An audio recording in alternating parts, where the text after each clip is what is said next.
ছাদ বাগানে পেস্তা আলু, অনেকে বলে মাটি আলু, গাছ আলু। এটা মাটির নিচের অংশ। এই আলুগুলো একটু লাল ধরনের, আর গাছ যখন শুকিয়ে যায় তখন মাটির নিচে আলু পরিপূর্ণ হয়েছে বুঝে তুলে ফেলতে হয়, নয়তো আলু আবার গাছ খেয়ে ফেলে অথবা মাটিতে মিশে যায়, আলু পাওয়া যায় না। এই জন্য সময় থাকতে আলু তুলে নিতে হয়। এই আলুগুলো একটা গাছের আলু,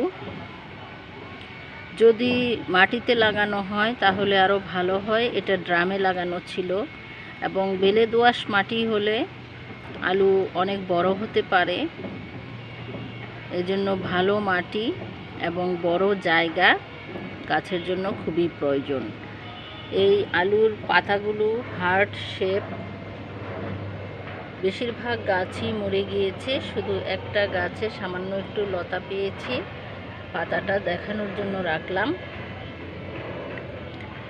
এই আলু রান্না করে খাওয়া যায়, সবজি, মাছ, মাংস সব কিছু দিয়ে খাওয়া যায়, এবং এই আলুটা খুবই টেস্টি। এই লাল যে আলুটা, এটা আগে খেয়ে দেখেছি, অনেক ভালো।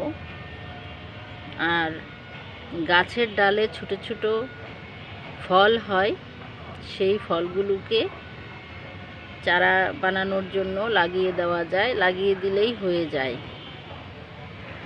তো আপনারা আলু বীজ সংগ্রহ করে আলু লাগিয়ে নিন এবং নিজের বাগানের উৎপাদিত পেস্তা আলু খান। এই আলু সারা দেশেই পাওয়া যায়, অতএব এটা সংগ্রহ করা কোনো কঠিন কাজ নয়।